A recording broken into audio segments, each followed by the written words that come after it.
Hi, everybody. Welcome to Girls Who Code Talks.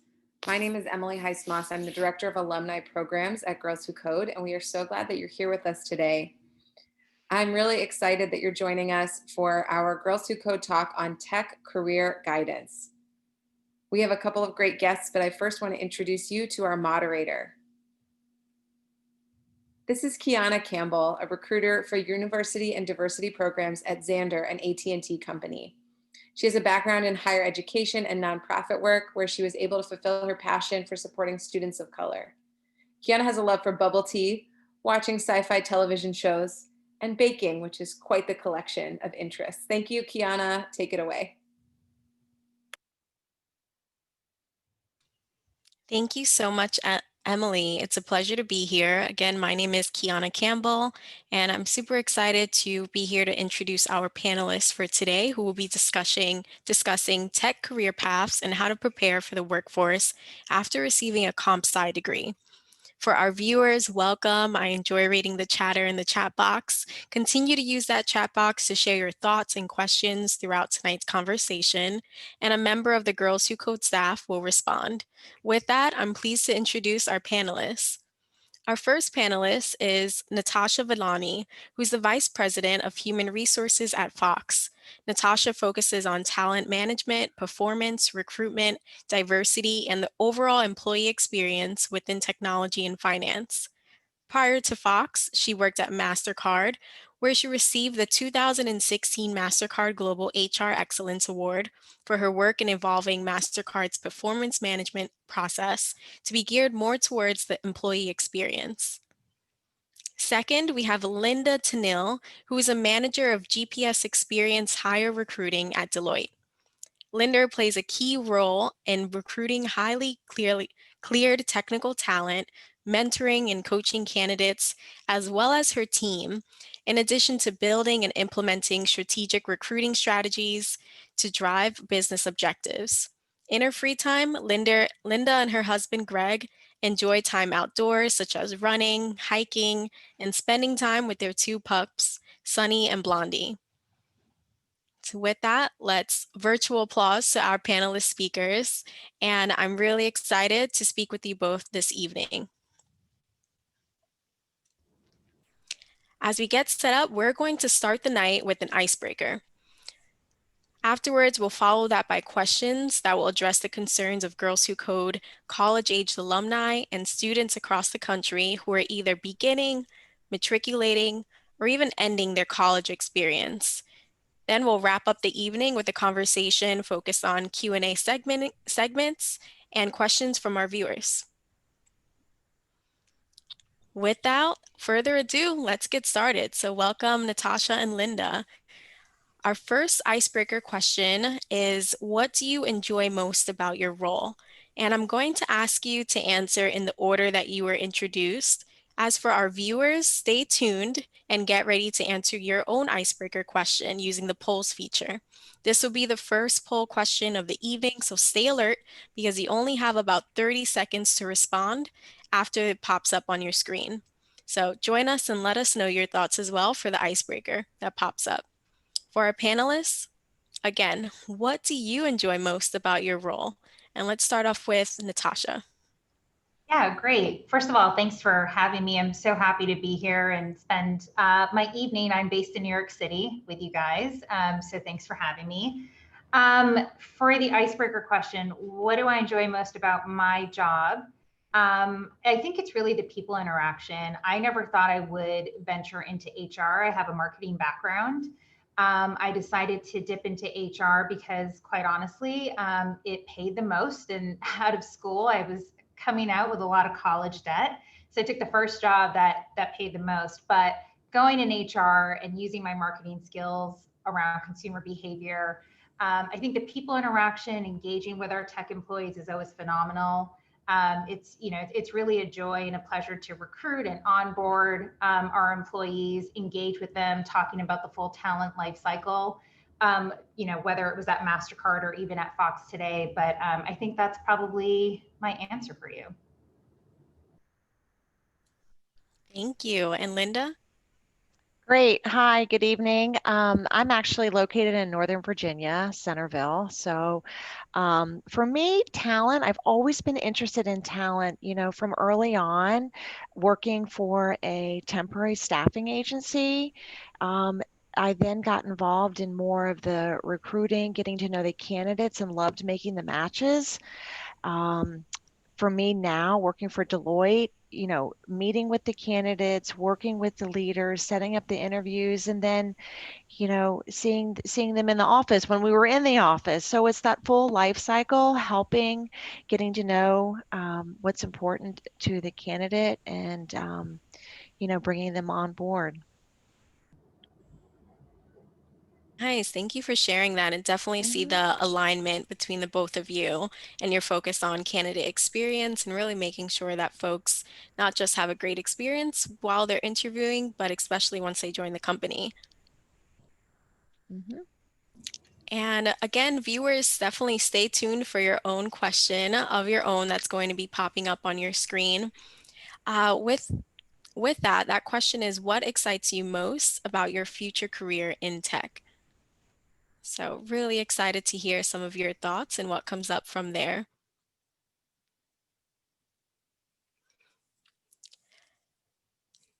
For Natasha and Linda, a sizable portion of our viewers are rising college students, and a lot of the questions we received for them was around ways to prepare for their professional careers now. They may know they love coding, but aren't entirely sure what's available to them. So our first question is specifically for this group of viewers. Prior to entering college, what were some of the steps and valuable resources that would help high school age students explore different career paths in tech? Linda, what are your thoughts? For me, I think there's a lot of things that you can do, either through your local community college or campus, whatever's nearby. There are events that you could attend. There's a lot on like LinkedIn, just doing your research, even YouTube, reading articles, even Googling. Even in my role, if I don't know something, I mean, just Google it, and then you can just learn so much more about, what you're thinking might interest you. Nice, thank you. How about you, Mhm. Natasha? Yeah, I echo what Linda is saying too. I think leveraging Google, leveraging the assets available to you virtually. I know, wasn't as readily available for some coming out of high school, but I think it's just grown much more popular nowadays. Mashable is actually a really cool site. I'm sure most of you are on it or check it out. But sometimes they do have job blogs that actually I sometimes go on just to see if there's anybody cool that we might want to recruit from a tech perspective.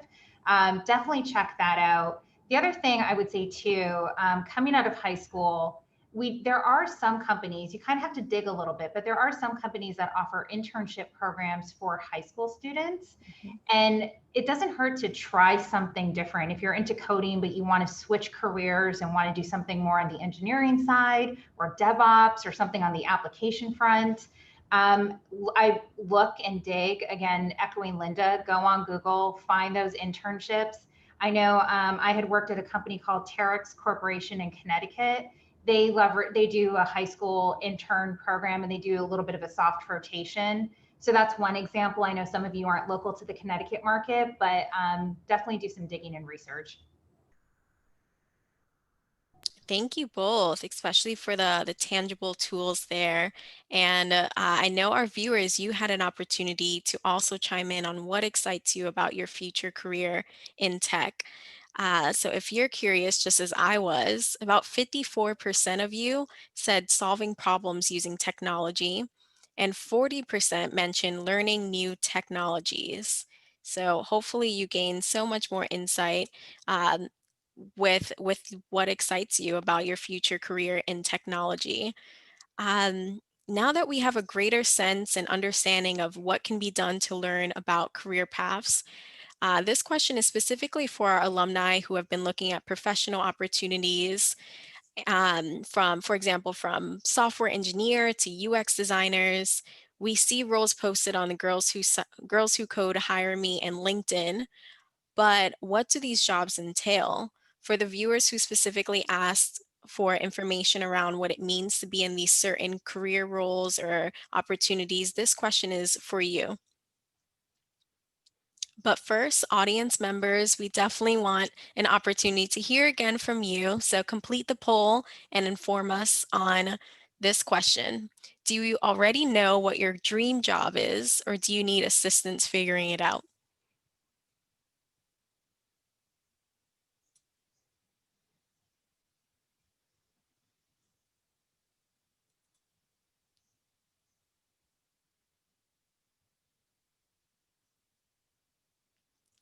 Perfect. So as those results come in, Linda and Natasha, we're interested in hearing from you. What questions should job seekers ask to help them stand out? What questions are taboo? Let's start with you, Linda. What questions? Good questions. Do your research on the company, and I would ask more open-ended questions. Tell me more about the role. Tell me what you are looking for in finding, the applicant. Things to stay away from. I would stay away from compensation or benefits. Depending on who you're talking to, they may not know the answer. Um, in my role, those types of conversations stay in talent. And when you're talking with a hiring manager, they're more around, the actual role responsibilities, the duties, what we're looking for in this individual. And another good question, how you can add impact to what they're looking for, and really kind of see yourself in the role and just ask questions, show interest. I think it just goes a long way. Nice, thank you. Natasha? Yeah, completely agree. While I'm not a full-time recruiter in my job, I do work very close with recruitment, and I also interview at the director level plus just from a culture fit because they are typically managing people at Fox. But some of my favorite questions, I'll start there, is when candidates ask things like, what does success look like for this role in the next 6 months? What are some challenges that you guys are facing now that I could, or the potential candidate could help alleviate? I think it shows initiative to Linda's point. And, I think it really helps bridge the gap. And also for hiring managers to hear that specifically, always kind of makes them feel like, wow, this person's already ready to take some work off of my plate, which goes a long way. So I think those are probably my top two favorite questions. Curiosity is key to Linda's point. Ask a ton of questions, but definitely open-ended, right? You don't want it to just go to yes and no. And then questions to refrain from, that's actually pretty interesting. I agree on the comp front. I also think coming out of school, you don't want to come off too money hungry. Compensation is important. And one thing I do want to stress is, while maybe the Facebooks and the Netflix might be a little bit higher on base and bonus, always look at the full package. Yes. While some companies may not be able to go as high on base and bonus immediately, they do offer things like educational assistance if you want to further your education, benefits programs. Always look at that full spectrum, but reserve those questions for recruitment or the HR person you'll be connecting with as it relates to comp. Thank you for that. That's really, really helpful to hear. And with our poll question that we asked, it was how many of you actually know what your dream job is, or do you still need assistance figuring out? We actually got 68% of viewers said no, they do not know what their dream job is. And that is very, very normal. You're not alone, especially where you are in your education and in your experience. A follow-up question is, outside of software engineer roles, what are some other job titles for those majoring in comp sci that they can qualify for, and what are the associated responsibilities? Would either of you, Linda or Natasha, be able to speak towards that question? Linda, I can go first if you want. Sure. Yeah. Um, I'll tell you some of the hot jobs I'm seeing today, especially within media tech. Cybersecurity is always really hot, especially right now. We're obviously preparing for the elections coming up, so that's definitely a hot market. But we're also always looking for automation engineers, people who are actually passionate about the cyberspace. So that's one area. Data science is super hot as well. App development, either back-end engineers or front-end developers are always critical too. We are hiring for a lot of Roku and Android developers. Engineering experience is cool, but it's not needed. I think the biggest thing for us is just making sure you have an appetite for the position, especially if it's more entry level. I'd say that's probably what I'm seeing is what's hot right now. Mhm. Nice, thank you. I can add to that. I'm with a consulting firm and we are hiring this background as well. We support our clients both on the commercial and the government side. So it's cybersecurity, the data science, front end, back end developers, DevOps is hot. So there's, I feel it's growing, just tapping into so many different markets. That's definitely helpful to hear, especially with the COVID pandemic and how it hit the job market. So many markets were affected, especially across the board, and the tech industry is growing and transitioning and really adapting. So that's helpful to know as our alumni who may be new graduates are looking for future opportunities in the tech space. Mhm. With that, we're also interested in as we ask a bit more about what are those skill sets for those types of roles. Um, Out of curiosity, what are some of the basic skill requirements needed for internships or entry level jobs in terms of coding languages, years of experience, types of projects, etc.? Natasha, can you kick us off there? Yeah, for our intern programs, it's, we understand going in that there won't probably be a lot of years of tangible experience on your resume, and that's okay. It's not always needed. We do have an MBA internship program too that requires at least a year out in the field somewhere. But for our basic college internship program, it's really just the interest in studying in that field. The thought is that whether it's 0 to 1, we're not too high up on making sure that you come out with 5 years of experience. Otherwise, we'd hire a full-time employee. So the internship we're a little bit more laxed on. I would say top 3 things is your major.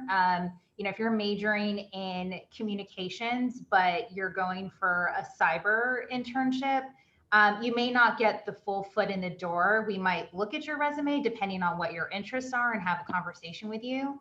I will say, in speaking to some of our hiring managers on the floors hiring for interns, I think they're always just looking, especially on the internship level, for pure interest. It's really having a passion about the space.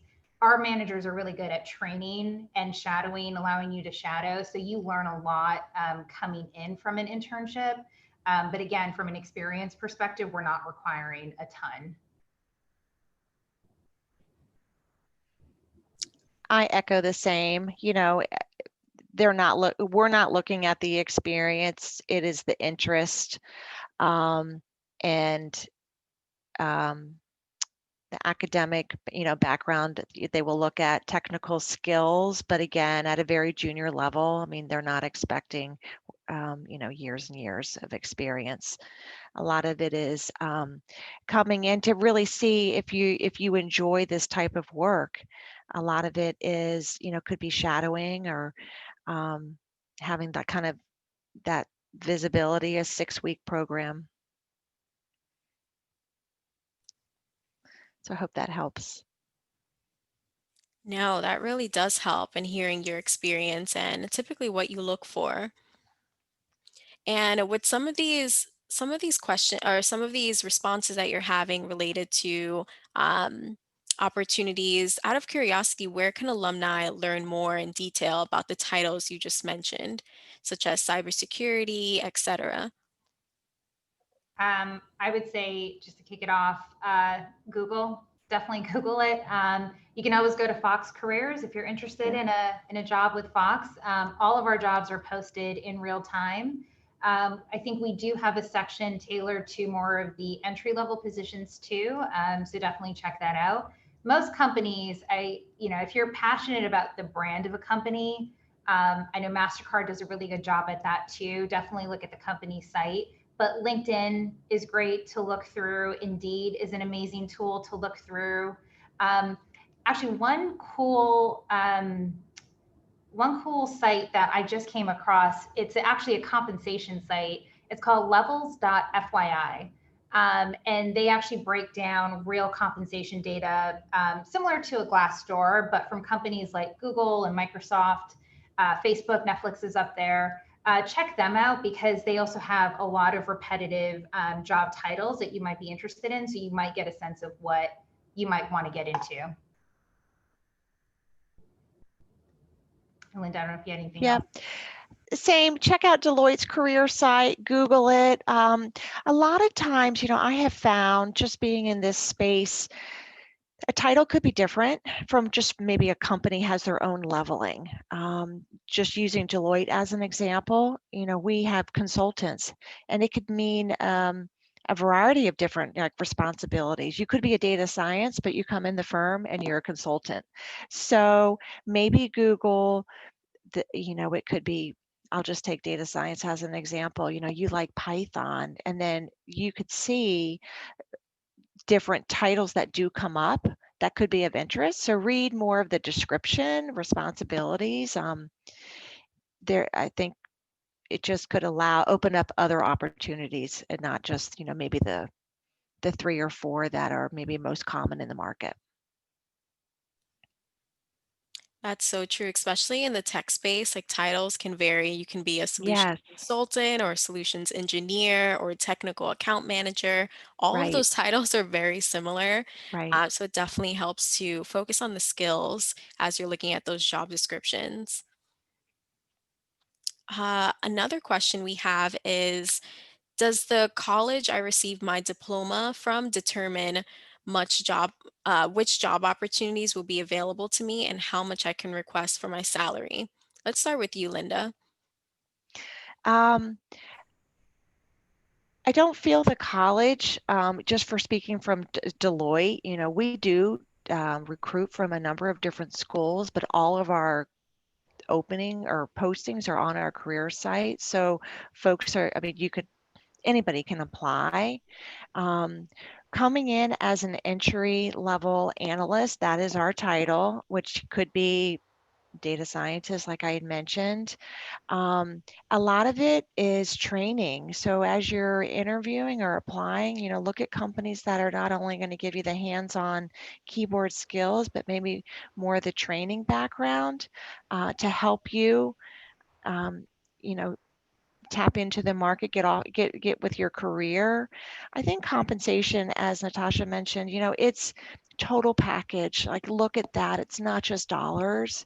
It could be the training and development, education, tuition, assistance, PTO, all that is part of compensation.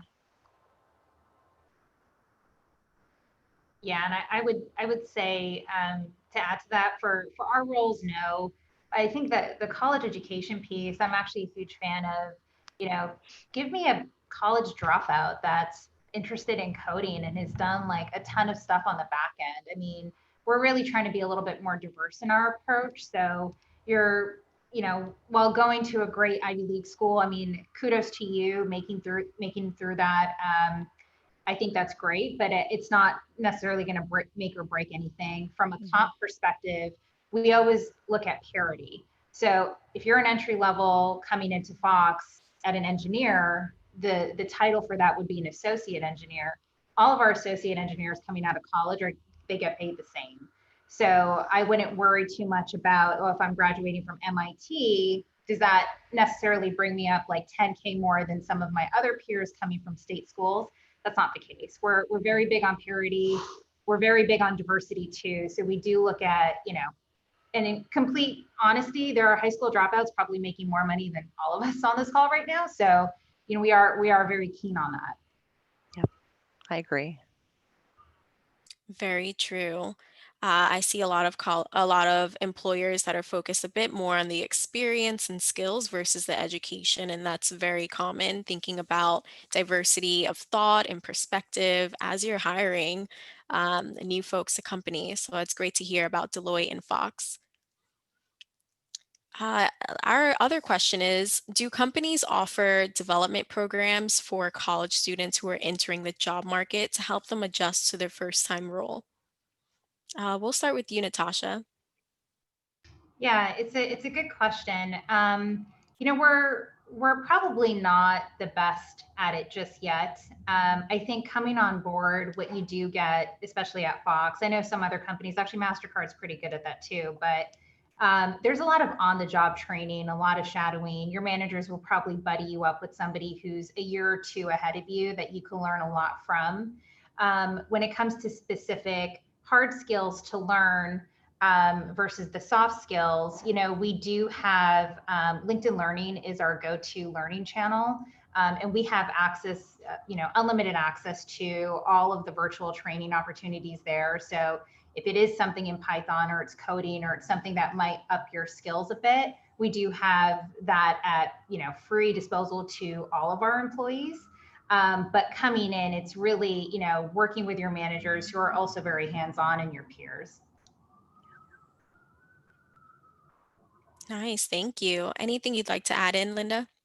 Sure, yes. So, with coming into Deloitte, we offer, it's a robust orientation program. Again, you have a mentor. It is a lot of hands-on shadowing, learning, listening. LinkedIn Learning, we love. I've even participated, like I am such a huge fan. So we offer a lot of different programs, training that folks can do on their own time as well. And I think that's has shown a lot of success, depending on where folks want to continue to, learn new skills. Nice, thank you for that. Hmm. I've also heard of Coursera, Yes. and if it's not through Girls Who Code, also your universities may be willing to pay for these opportunities, which is something to take advantage of now. We have some bonus questions as well for you. So I know you mentioned this a bit, Linda.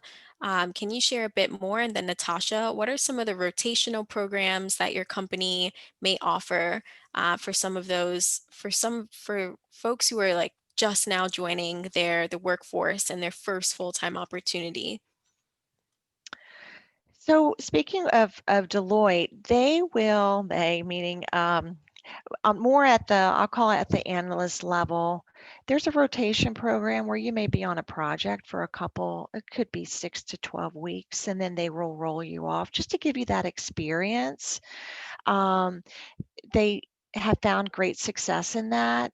And also, talking with individuals of where's the interest, did you enjoy that project and where are you looking to kind of add value to go to that next project? So that happens a lot at the analyst level. So, learning really what you enjoy doing and where you can see yourself stretching. Nice, thank you. And Natasha? Yeah, so from a rotation program perspective, as it pertains to tech, there is one pilot we're doing. It's a little bit more on the Arizona front, but we have a new tech center being built out there. It's on the media and broadcast operations side. It is something that's probably going to be about 9 months long, where you spent about 3 months on the media and broadcast operations. So it's like eyes on screen, making sure all of our media is sort of being plugged in where it's supposed to, no shows are going down. And then you'll probably spend about another 3 months on the cyber front, and then another 3 months on either a DevOps or engineering side. So we're still finalizing that program. It's a little hot off the press. It'll probably launch in 2021 once we're fully live with our tech center. So that is one rotation program that we're building out as it pertains to tech, but we're always looking to do more. I think now, because of COVID and the virtual setup, I think there's a lot more we can do on this front. We're just sort of, and I think many companies might be facing this too, trying to reshift a little bit on how they manage these programs.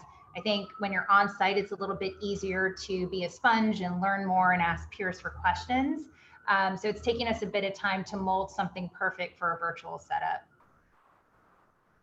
Nice. Those are both like really exciting opportunities. And it's kind of like we got the sneak peek before everyone else did, Natasha. So thank you. And hopefully folks were taking note of that program to look into in 2021. Thank you. Another question is, what is the difference between working for a consulting firm like Deloitte or working for a corporate company like Fox? Can you share your thoughts on that, starting with Natasha? Yeah, so I've actually never been a consultant. I've been poached to be a consultant before, but I never took that route. I work with a lot of consultants, though, some phenomenal ones. I think personally, and Linda, keep me honest here with this, but on the consultant front, it's definitely much more project based, right? And I think you have different exposure to many different employers. I think it's actually probably a little bit cooler in a sense where you can maybe be on a 6-month engagement working for a media company and then pivot to a tech company and then pivot to fintech or whatever it might be. I don't think you'll ever get bored, to be honest, and not to say that I'm bored in my role, but a lot of our consultants are amazing. They're great partners. We have a lot of consultants on site too, some of them in which we turn into full-time employees if the consulting company is open to that, just because that relationship is, beyond great. Coming from an actual employer and just being a full-time employee versus a consultant, it is different. You're kind of a little bit more focused on the job. Projects can change depending on your position too, but you're solely focused on that specific brand and that specific employer. I think that's probably the biggest difference. And Linda, of course, the consulting piece is more up your alley, so I'll let you chime in there. You hit it. I mean, it's project based. It's some are short term, some are long term, some can change overnight. Just depending on the nature of the project, the client, they could change gears or just decide to slow down. So I think having a career in consulting is, working with project teams. You will have the opportunity. You could support our government side. You could support our commercial side. There's even global opportunity. And just work with leaders on the client side, and then you'll have your folks, within your network that you're, working with as well. Each project could be different, so you could be on one project with one team, and then once that project is over, you could roll on to another team, completely new set of folks, which is exciting too. Nice. Those both sound really exciting. Natasha, we're getting questions in the chat. Can you repeat the program that you mentioned? Yeah. Oh, I see you just put it, but feel free to repeat it. So it's we don't have an official name, but it is going to be in Arizona. It's likely going to be a 9-month rotation program in Tempe, Arizona, which is where our new tech center is going to be housed. Once it is launched, I think we're going to have a dedicated page on our Fox Careers page for the rotation program. I know there was a question about high school. I think we're targeting college students first. Let's see how it goes with the pilot before we go down into high school students. Want to make sure it's a successful opportunity for you guys, so don't want to rush too quickly. But more to come in early 2021. Nice. Thank you for that sneak peek. And then we're receiving a few questions from viewers, and it's kind of a good thing that I sped through the first part of this panel, because now we have 20 minutes to actually get into depth with our viewers' questions and really what's important. to them right now in the moment. So some of those questions I'll be asking you now. The first one is from Lanique. Would you be able to, Linda and Natasha, compare different tech roles? For example, thinking through about some of the tech roles that you hire for, what are some of the skill sets that may be required for each? For example, a back-end engineer versus a front-end, et cetera, or even a data analyst versus a data scientist. What are some of the skills that you look for as you're comparing those roles? I can go. Depending on the role, if it's a back end or front end, the technology is typically the must-have. Depending on the project, they might need, what I'm finding. I'm not proficient in it. I can talk about it. They look for JavaScript, Python, um, SQL, different technologies. There is flexibility. So, look at Python as a programming language. If you know R, there is, they'll take R over Python. So just depending on the work and the nature and also the project, what the client is looking for, since we're client focused, we tend to partner, with our clients to learn more about their delivery and what's important to them and what do they need in hiring this individual. Yeah, and to add, I would say go to any career site and look at the job descriptions. We're very keen on differentiating between a back end and a front end. AWS is really hot right now, so that's a top skill that I'm seeing in a lot of our JDs that our managers are posting. I actually took a sneak peek at one. GitHub and Jira is also something that's top up there too. I'm starting to see repeats of that.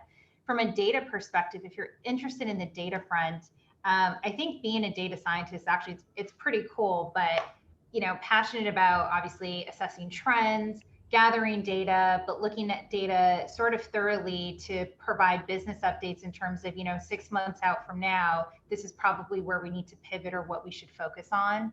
I think data engineering is really helping us with our data platforms, and ensuring that wherever we're sourcing data, and obviously for media companies, there's a plethora of data out there, whether it's Nielsen data on our ratings or how many viewers are on our apps or subscribers. So pulling that data in a thoughtful way and in a consistent way for our leaders to look at, I think is obviously important. And I'm going more high level than the actual terms in a job description, but my recommendation is look at those JDs.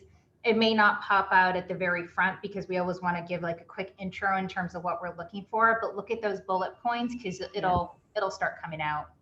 Yeah. Nice. Thank you for sharing that. And hopefully, this is really helpful because I also hear the computing space or the cloud space is a huge Yes. one. So AWS is a huge focus along with cybersecurity, which I think it was Cybersecurity Awareness Month this month. So that's exciting. Another question we received is related to um, the job while you're in the job in particular. So this is coming from Mia. In school, we have assignments that we have to complete. How does that work at a actual like corporate job? What kind of assignments do you have in your day to day that you may have to complete? This can be related to your role or even to a more tech focused role. We can start with Natasha. Yeah, so assignment based, I think, rather than the specific assignment, I think project management skills is definitely needed across the board. What I personally took from school is how to up my PM game, to make sure it fits within companies. So, if my manager gives me a specific task at work or even our tech folks, I think the first thing we do is always build out a roadmap and look at the milestones of what we need to hit to make sure we're executing flawlessly. So I think from an assignment perspective, whether it's a 3-month assignment or 6 months, I mean, personally, I'm in HR. One of the things that we're working on from an HR perspective is it's a KPI dashboard of all of our metrics within HR. So how many people we're hiring, are we hitting our diversity quotas? Are we looking at things like, obviously looking at some different schools and things like that too, but how are we putting this in a dashboard format? I gave my team about a month to help me complete this. We're on track to complete it by the end of the month. But again, I think the one thing I do want to stress here, I think it's more of the project management skills, making sure you're hitting your deadlines. If you're not going to hit your deadlines, how do you communicate that to your team, to stakeholders like your managers, that this might fall because of XYZ, and how can we sort of rectify that? So, and Linda, I'll pass it to you for. Yeah, I agree. Project management skills, I think in every role that I've been on, for somebody new coming into the workforce, being prepared, give yourself time, plan. If you're having trouble or not able to meet the goal, raise your hand, go to your project manager, ask questions. If you're not sure, I mean, ask those questions to make sure you understand what the ask is and what you need to deliver. Thanks for sharing that. Out of curiosity, are there any project management tools that you can suggest or courses that you've taken or that's offered at your companies? I will look at LinkedIn Learning for some Yeah, virtual courses. I think Scrum Masters are big here too, and they deal with a lot of some of the project management efforts too. Looking at tickets and also making sure that we're hitting our deadlines. Google, look for like a really cool PM template, a project management template on Google. Sometimes you can actually get like a really cool download of like what a realistic roadmap could look yeah. like. I've used that. I mean, I Googled throughout college. I still Google throughout my career. So I would, definitely try to search for keywords like that. Yeah, I agree 100%. Nice, thank you. I know you've already mentioned project management, but what are some other soft or hard skills that companies are typically looking for today? And this question's coming from Tasfia. We can start with Linda. So other skills like a project management roles that could be, in my space, we tend to hire folks with experience, so they'll look for somebody that may have their PMP certificate, somebody that has the project management skills. Not to get too, technical, but like Scrum Masters, they'll look for that type of background. I think if you were to Google maybe project management roles, I I think that could open up a lot of different jobs out there, and just reading about them. Again, the title could vary depending on the company, and kind of their structure. It may not be a project manager, but it could be, just another term doing the same thing or very similar. That's helpful. Thank you, Linda. And this can be not just project management, but open-ended. What are companies typically looking for those softer hard skills?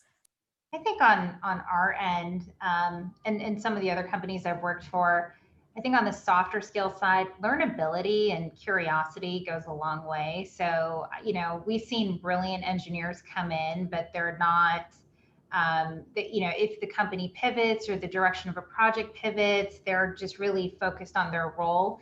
They don't go, in my opinion, as far as the engineer who always has an appetite for innovation, who's always asking the right question everything, to be honest. I mean, I think that goes a long way. Just because a company does a process for so long, that doesn't mean it's right. Ask why. Agree. I think, that's helped me in my career in leveling up and getting to where I'm at.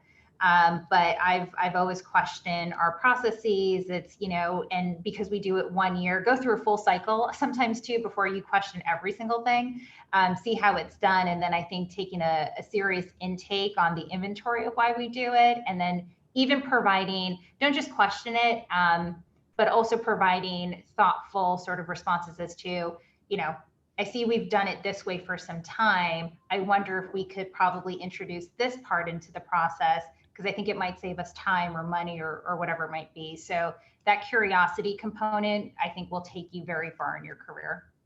Yep.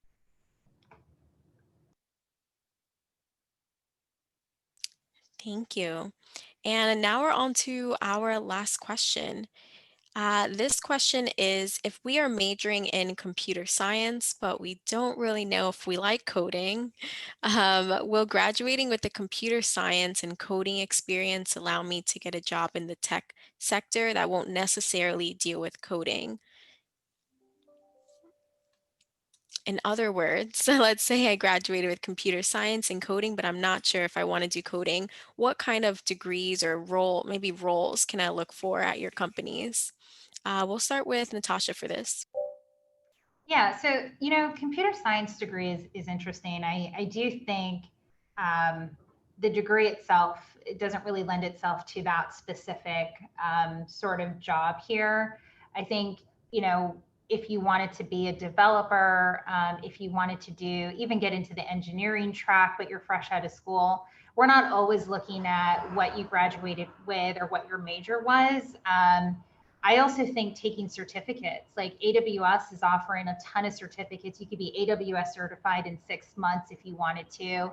I think putting things on your resume that you've done a course or even outside of traditional schooling, maybe you did something in Jira or you did something in Python or whatever it might be. I think some of them are probably more condensed programs that you can look into. I think adding that to your resume, if you don't want to do the traditional computer science path, can go a long way. I'm always happy, by the way, I know this is our last question, but to look at resumes and help out. I do that on my free time when I volunteer too. So if you want to hit me up on LinkedIn and send along your resume, I'm always happy to give some guidance there. Nice, thank you. Definitely take that offer, y'all. And Linda, can you share a bit more with us? Sure. I think, the degree opens the door. And again, go after what you're passionate about, what you're interested in, the certificates that you're interested in. I think it's great. Put it on your resume. That I have seen folks with a computer science degree and then they're going into more strategy because they just found that passion. Be open-minded, have an open aperture, join a firm, ask questions, be innovative, network, learn from other folks, their career path, look people up on LinkedIn. If you find a company that you're interested in, look at somebody's career path trajectory, oh, well, you were a computer science, but now you know, everybody has a story that I think you just need to, go after what you're truly interested in. And there's a lot out there. I'm happy to review resumes as well. I'm on LinkedIn, ping me. So, good luck to everybody. If this is our last question.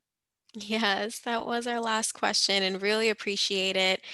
Same with our viewers. I hope you appreciated it and you have now new folks to add to your corner as well as me. So feel free to definitely add us on LinkedIn, as many of you are already doing and chatting and sharing your own LinkedIn, since your peers are your biggest supporters. And these could be folks that will hire you in the future as well.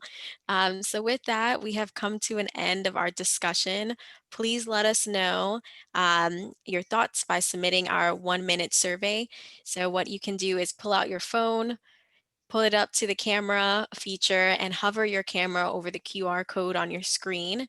So that way you can complete our survey. Thank you so much for participating. Also, thank you to our panelists tonight. It was great discussing with you, and I hope you all have a great rest of your night.